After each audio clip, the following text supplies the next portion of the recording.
What up? Who's it? It's McBrief. MC Brief. MC Brief.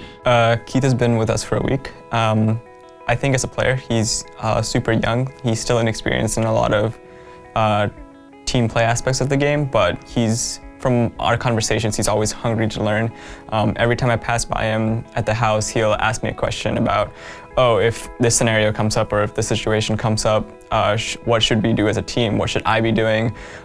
Whenever he watches Turtle play in scrims, he'll ask, oh, he's shot calling this, should I be doing this? So he's a very hungry player and he's willing to learn, which is something I really like. I think he doesn't talk that much in scrims, but that makes me feel like I need to talk more in scrims, so that helps me to talk more. It's pretty fun so far. I think Dragon Slayer is best. Dragon Slayer? Yeah. You're basic. What the fuck? It's good. Everyone likes that one though. Yeah, because it's cool. You're not supposed to be like the others. You want to be hip? Being hip is lame. You're lame. Classic Vayne. I have like all the Vayne skins. Same. Same. I think people suspect tension between me and Keith. Like even Loco asked me if I had any tension towards Keith, but I really don't. I think he's a really awesome guy. Like even though he's potentially gonna take my starting role, if he does, I'm gonna be happy for him because he's definitely earned it. And yeah, I just think even though he's in the house, I think it's really awesome having a sixth person, I guess. So integrating Keith has been pretty straightforward and easy. He's very down-to-earth, easygoing, not a hard person to work with. He doesn't argue. He's really willing to learn. He asks a lot of questions and he takes in a lot. It's like having like a little brother, like bring your little brother to work day, and then it's pretty funny. With Keith, I want to seem professional as possible and I want to set a good example for him, and I think everyone does. So having Keith around has been pretty good. And I mean, it's been pretty easy incorporating him. He doesn't create fights with anyone. He listens well. He plays the game well too. So yeah, it's been pretty straightforward. For me, I think I'm having more fun each and every day because I'm getting more used to the schedule, and it's not hard at all to bond with everyone else. I think everyone's really cool and I like hanging out with them. Let's go gym right now. Yeah, gym pro game.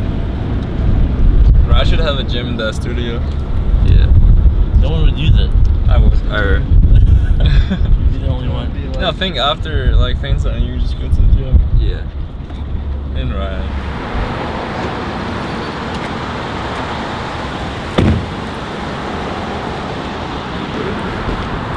Yeah, I'm a plebe.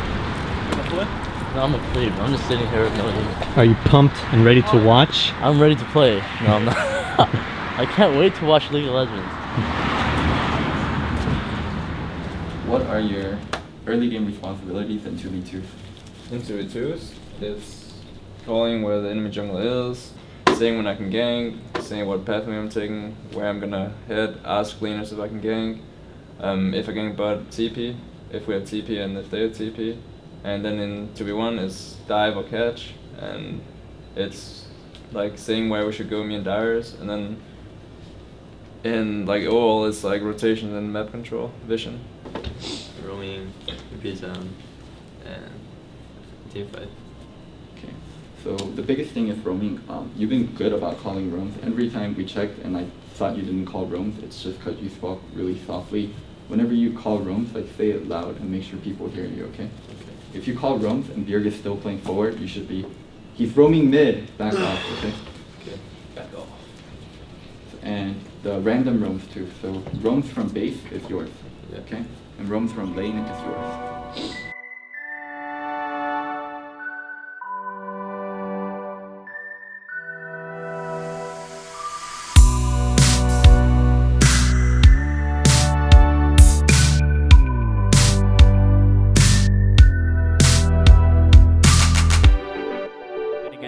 Last week, so also he's very high ranked on the solo queue ladder. No. Denied. Please ban Rek'Sai. Go against TSM and a team devoted around helping out that mid laner. No. I've decided to take a stand. Remember to translate stuff we practiced on stage, okay? The mid-game rotation, being early to dragon, and the shot calling. We'll update the fan poll in just a bit, as always. Getting into the match for our third game of the day here. Let's see what these teams have for each other. It's been quite a bloodbath throughout each one. A little slow in the beginning of each game, but then somebody turns on the heat. So we had like a 15-minute argument about what picks we should do, and then there was zero argument because we did like the most standard thing ever. Our original plan was to use Keith this week, but due to unseen circumstances, we aren't able to, so we'll be keeping a really close eye on Turtle. DPS, WILDTURTLE more in a safe position in the fights. Here though, they could start to get him going very early, going for Cali Trolls in the bot lane. Who's going to be the first to take aggro? Santorin can flag and drag out. If it is him, it's going to be on to Lustboy. He flashes out nicely, but the whole team of Team 8 reads this, and Cali Trolls gets first blood. Cali Trolls stays alive. DYRUS goes down, and they can't get WILDTURTLE anything in the bottom lane. They can start to repair these mistakes that have allowed Team Solo Mid into their base. Lustboy looking for the hook. I'm going any? Yeah, any. Shen is really low. I have Meganar. Nice, Nocturne. I'm getting Rentar. I'm looking for TP. Can we re-engage? I'm pushing. I'm pushing. Shen was really low. Shen's really low. Yeah, you can go better again. Yeah, go better. You're still there. Jonathan. I'm getting bot tower. We should turn. I have all for turn. I think we should turn Dyrus. I'm ready to TP, just no Meganar, that's all. Just stand here. Actually, let's start it. We can turn. I'm gonna try and throw Lust in, okay? I'm gonna get low. I'm gonna throw Lust in. Okay. I'm ready. Dyrus has to TP. I'm TPing on them. I can turn. I'm jumping out.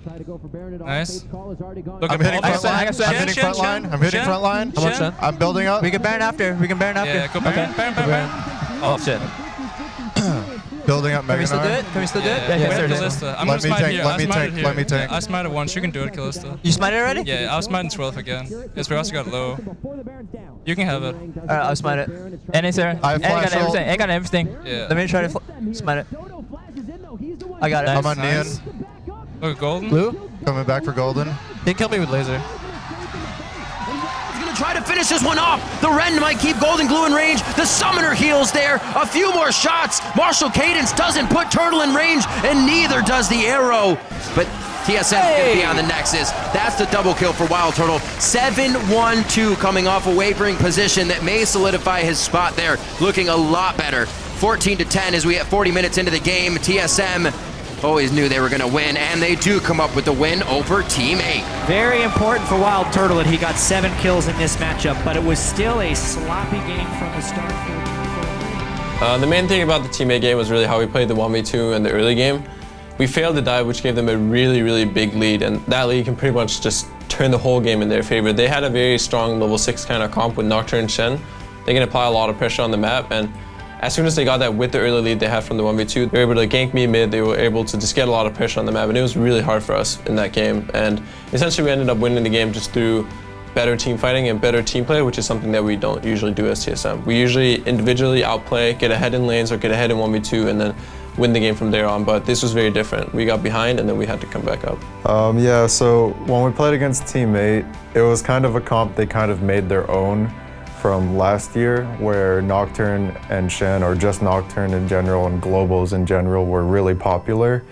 And there was a way to play against them, and during that game, since we messed up the early game, we had no choice but to play from behind and wait until they make a mistake until we can come back. So when we were playing against them, we understood that we couldn't make any aggressive plays after the first mistake, and that we would have to wait until they make an opening for us to win the game. And we kind of slowly played it really safe because of course we don't want to lose, and we didn't play it as perfectly as we could have, but it was a play style we weren't used to. What did you think? Hey, we won, boys. Yeah. How do you think Turtle did? He did good, except for that one time where he got shit on by knock. And he didn't QSS. Yeah. That's it though. If it's one time, then it's fine, I guess. Alright. I think tomorrow we'll see. Because teammate is like weird. Teammate is much weaker team. Huh? The fucking dive. Oh yeah, that was freaking awful, dude. Jesus. It was like, holy shit. 2 for 0. I was like, In a pretty sure. 4v3. I didn't even know. You think we could have made that work? I don't think you should dive next We time. shouldn't dive, but I don't think we should dive. Did you do 2 vamps on purpose? No. No, he's like, oh shit, double vamp. Yeah. I was like, shit. Dude, and I didn't then have it. everyone was like, that's fine. I'm like, Maybe. Everyone was like, Turtle, the boy genius. The boy genius. 2 lifesteals, hurricane. You can just fucking build the cutlass. Damn, you don't even need Bloodthirster at that point. You can just have 2 vamps. You should just get 3, just to be safe. Yeah, man. Just have 3 vamps. You didn't hear me in game. I was like, fuck, I'm on 2 vamps. Yeah, I heard that. I heard that. I was like, yeah, I'm just gonna ignore you. Never said that. We're just gonna pretend I didn't hear that. I was like, it's okay, oh wait, you're out of place. Yeah, I was being the same. I like held tab and I was like, what the fuck, when I have 2 of these. Once in a competitive game, I bought 2 secrets on guards. Yeah. You bought 2 voice stuffs too. I bought 2 sword boots once on Rumble. Bought 2 Morellas on purpose though. It worked out. Double voice staff, not so good. Game day, except I'm not playing.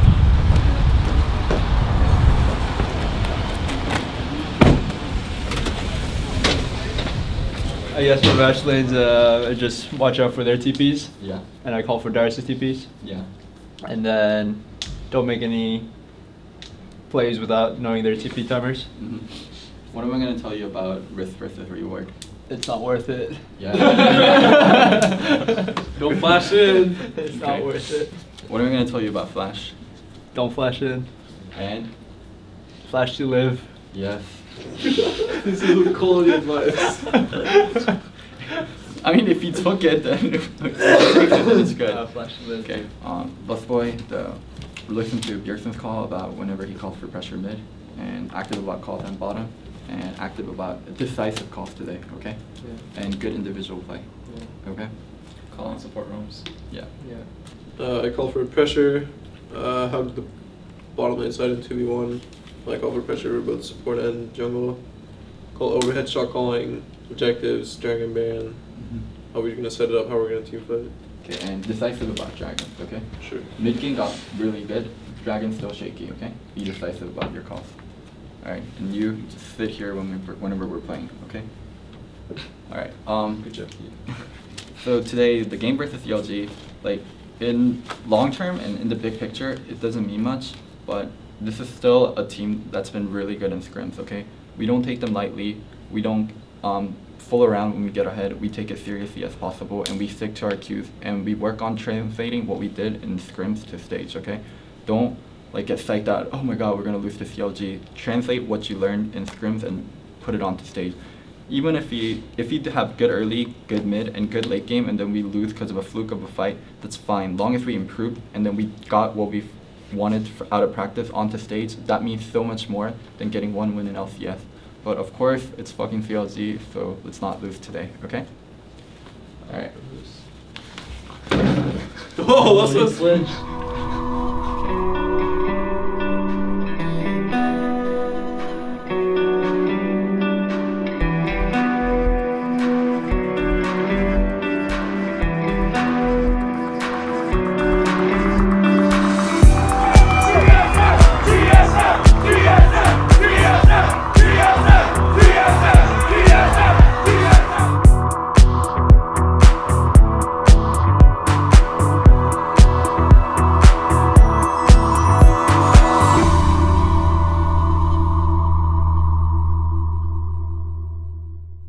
Throughout the game, ladies and gentlemen, we're about to go live with El Clasico. We've been waiting for this match all day.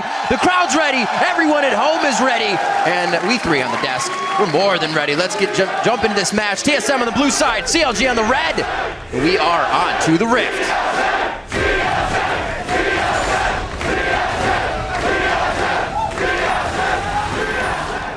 So about to start TSM versus CLG. This is for first place. They actually picked band really well this game. We went in mostly according to our plan and what we wanted to do. I think it just comes down to execution for this one. What do you think, Keith? Man, I have no clue. For that first place, a lot of pressure, a lot of fandom on the line, and this game will be a good determinant of who's better next for the end of the split. Oh, Smithy! Oh, going to pulverize Smithy! He went down first yesterday! He goes down first again in a bad spot, again at the wrong time! Double lift, and the rest of the team have a lot of follow-up DPS here. 2 games in a row for Smithy to die within the first 2 levels. Well, it's a base check into the pixel. Why don't they ward the bush? Isn't that like basic stuff? That's pretty basic. Did you see that? What? They just got first blood. Us? Yeah. How? They base checked into us. I fed invade top side. Oh, Yeah. what a god. Oh, shut up. God. Shut up. What? And looking with Lustboy to dive into this one. The Voidoo's hit. Santorin looking to go in. Lustboy gets a very nice 3-man pulverize. Santorin still does not want it just yet. Lustboy's going to die by himself. He's left. Looks like the Dragon will also be picked up here in a bit of hesitation as Zion Spartan came in with the teleport. It's what caused TSM to balk on engaging. That is one thing that Control vision, and we can definitely look for an engage. I have ult here. Look at I have ult too. here. Come. Look at them. We can go on them. Look here. I'm on Afro. Nice. Oh my god. Nice. They're all really Go good. Baron. I'm gonna push mid. I'm gonna turn. Holy shit. Boom, Oh my flash God. WQ. Oh, thick, that wombo. Turtle could have jumped on, killed Kog'Maw, but I will let that fight. Look at this, Shurima. The Q didn't hit, that's why. What just happened? TSM happened. Those are my babies. They grew up. Trist, Rumble, picking up kills. DYRUS and WILDTURTLE very happy about that.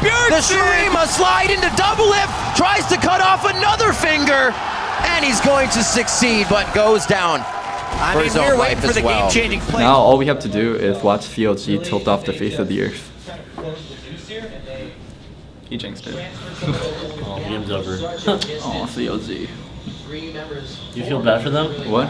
No, are you kidding, Keith? Already in the base, Bjergsen and WILDTURTLE able to crush these down. They turn on a double lift. He gets stabbed from Azir Soldier, taken down. A double kill for Bjergsen, looking for the triple if he's got the slide, but he decides to stay in place with the team, and they decide to take down the Nexus team solo mid on the split. 2-0 over Counterlogic Gaming for the summer in the NALCS. TSM takedown Counterlogic Gaming. Yeah, and 4-0 for the year. This means COG would not be able to get a win against TSM unless they meet in the playoffs. Spring and summer, 4-0. True. Nice. Oh man, at the end, when you almost died, that rocket save, the buster save. Oh yeah. That was epic troll. That's epic troll. If they gave me range, I would have just killed them both. What happened in the first dragon when you flashed WQ? We went to the team fight and DYRUS wasn't able to team fight there. Okay. Next time better coordination, but it was good engage. Yeah. Wow, that rumble fight. Nice equalizer. I was just on top of Lustboy's ult. Good coordination. Well, there were a few times where our coordination was off, but individually, like, people did right things. Yeah. We need to talk about one part in the game where it was a little close. We gotta figure that out. The game versus CLG, I was very comfortable with our draft. It was really obvious at the point where we picked Azir that they were going to play Kog'Maw. So we played a very dive-heavy comp like Jarvan, all those kinds of champions. They can just jump onto Kog'Maw, Alistar, and do a ton of damage. And that's why I feel like our whole comp we led, and we just knew every single pick they were going to play, and it made it very easy for us to get good picks. And I do think CLG is still a good team, even though we beat them fairly consistently. It's not like they're easy games. Even though this one I think we did play very methodical, they are a very good team, and it's something we put extra preparation in, and we pretty much focus our weeks of practice into having the right matchup, having the right game plan, and having the right team comps against CLG. So I know that CLG is getting a lot of hate lately because they steer turn against both us and Team Liquid, but like I still feel like they're a really strong team. I just don't know why they can't perform on stage against us, because like when we're watching games where they're playing against other teams, they're like performing really well. They have I feel like they are really decisive, the shot calling is really, really good, but every single time they play against us, for some reason, their shot calling like just stops. Like they're not playing through their winning conditions and they're not doing the stuff they should be doing. So I feel like that's a problem. If they get that fixed, like if they keep the shot calling like they do in the other games, I feel like they're still like probably one of the most dominant teams in NA. So this week in LCS, Turtle played really, really well. He died once or twice in both games like together, and he didn't get caught a single time. Like usually we had like the problem where he got caught and we would lose our pressure, we lose our advantages and stuff, but actually this week he played really, really well.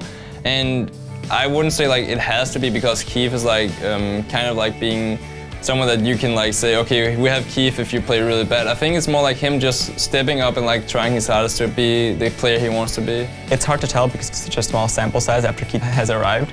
We definitely want Turtle to keep up with being consistent in how he plays, and hopefully now that we have Keith on board too, we'll be able, they'll work off each other, and with the competitive environment, they'll be forced to sort of bring out the best in each other. I think I played pretty well this weekend, considering how I played the previous weeks, but I think it definitely contributed that Keith was on the team, and it helps motivate me a lot more. So I'm trying a lot and I'm thinking a lot more about what I should do and what I shouldn't do now. And I'm like consciously thinking about how to get better. So I think it really helps there. And yeah, I think hopefully I just keep improving. Even with Turtle's stellar performance this week, we've felt like Keith has a lot of potential and Turtle needs to be kept on a shorter leash. So we bought out Keith's contract. We want to take a really active role in how we use Keith. The ultimate goal for it is to have a better AD at the end of the split going into Worlds. If that means Turtle getting better and Turtle like reaching his world-class form again, great. If that means Keith improving a lot and Keith reaching a world-class status as an AD, then that's also great. TSM's #1 goal is pleasing the fans, and we are here for the fans, and without the fans we wouldn't be anything. But that doesn't mean we keep our old players when it's time for them to go or it's time for them to step down. It means we constantly improve and we make sure our team is #1, a team that fans can like proudly support, teams that NA fans can proudly support on the world stage. That's what it means. That's what it means for TSM to be a very fan-oriented team. Like we're honest with fans and we tell fans what we want to do. We want to be the #1 team in the world. We want to be an international powerhouse, and we will take steps necessarily, even if it makes some of you guys unhappy in the short term. In the long term, I mean, this is what we want as TSM, to be an international powerhouse.